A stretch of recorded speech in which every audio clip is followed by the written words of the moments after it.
निखिल एक अमीर आदमी था और वो बहुत बड़ा बिजनेसमैन भी था। मगर एक दिक्कत थी कि अंधा था। उसके ऑफिस में एक लड़की थी जिसका नाम रिया था, जो उसी के ऑफिस में पर्सनल सेक्रेटरी के पद पर काम करती थी और निखिल की देखरेख भी करती थी। और निखिल को उस पर पूरा विश्वास था। धीरे धीरे ऑफिस का सारा काम संभालने लगी। निखिल को भी रिया का काम अच्छा लगता था। रिया अपने बॉस से पूछती है, सर एक बात पूछो। हाँ हाँ पूछो। आप किसी लड़की से शादी क्यों नहीं कर लेते? आपको किसी की ज़रूरत है। बात तो तुम ठीक कह रही हो, लेकिन मुझे कौन पसंद करेगा और कहाँ ढूंढूं लड़की? घर में भी कोई नहीं है जो ये सब मेरे लिए करे। मुझ जैसे अंधे से कौन शादी करेगी? सर एक बात बोलूं? हाँ बोलो। सर मैं आपको समझती हूँ कि आप मुझसे शादी करेंगे, पर तुम कैसे? तुम्हें अच्छा लड़का मिल जाएगा। अरे नहीं सर, आपकी सेवा करना मेरा धर्म होगा। अगर सर मैं आपको पसंद हूँ तो प्लीज़ मना मत करिए। और इस तरह निखिल और रिया ने कोर्ट मैरिज कर ली। अब रिया बंगले में रहने लगी और बिल्कुल मालकिन की तरह, और निखिल की बीवी बन चुकी थी। और रोज़ रिया निखिल की देखभाल करती और घर का ख्याल रखने लगी थी। एक रात अचानक से किचन में बर्तन गिरने की आवाज़ आई तो निखिल जग गया। उसने रिया से पूछा तो रिया ने बताया कि बिल्ली ने बर्तन गिराई है। फिर अचानक आवाज़ें आती हैं किसी की बातें करने की, पर रिया ने कहा नहीं तो यहाँ कोई नहीं है। पर फिर भी निखिल का मन नहीं मान रहा था।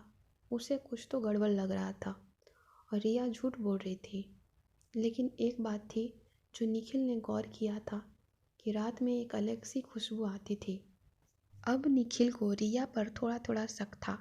इसी बीच रोज़ रिया निखिल को दूध पीने को देती थी, जिससे वो गहरी नींद में सो जाता था। फिर अगली सुबह ही नींद खुलती थी।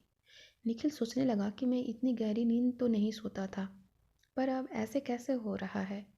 निखिल रिया को बिना कुछ बताए वो अपने डॉक्टर से मिलने गया और टेस्ट कराने के बाद पता चला कि वो नींद की दवा ले रहा है पिछले 1 महीने से। निखिल हैरान हो गया कि यह सब क्या है। अब सब गड़बड़ लग रहा था। निखिल चुपचाप घर आता है। रिया खाना पूछती है, वो खाना खा लेता है। जब दूध पीने की बारी आती है तो कहता है रख दो मैं पी लूँगा, पर रिया जिद करती है। पर निखिल ने रिया को किचन में भेजकर पानी मंगवाता है। उसी दौरान निखिल दूध को फेंक देता है। अब रिया को लग रहा था कि हमेशा की तरह निखिल दूध पीकर सो गया है। जब रात होती है तो वही खुशबू की गंध उसे आती है जो एक बार फिर आई थी। रिया भी बेड पर नहीं थी। किचन से हंसने की और बातें करने की आवाज़ें आ रही थी। निखिल को सब गड़बड़ लग रहा था। निखिल और दरवाजे के पास गया तो एक आवाज़ रिया की थी और दूसरी एक लड़के की। निखिल घबरा गया और कहने लगा, रिया इतनी रात को ये कौन है यहाँ? बताओ। रिया, नहीं निखिल कोई नहीं है यहाँ पर। कोई तो आवाज़ आ रही थी। नहीं जान, कोई नहीं है, चलो सो जाओ। अब रिया सोचने लगी ये कैसे जग गया। रोज़ रात रिया से कोई तो मिलने आता था। अब निखिल के लिए खतरा भी था। फिर अगली रात को निखिल सोया ही नहीं और फिर से बातें करने की आवाज़ आ रही थी। निखिल ने सुना कि कब इस अंधे को छोड़ मेरे पास आओगी, बस मैं और अब इंतज़ार नहीं कर सकता।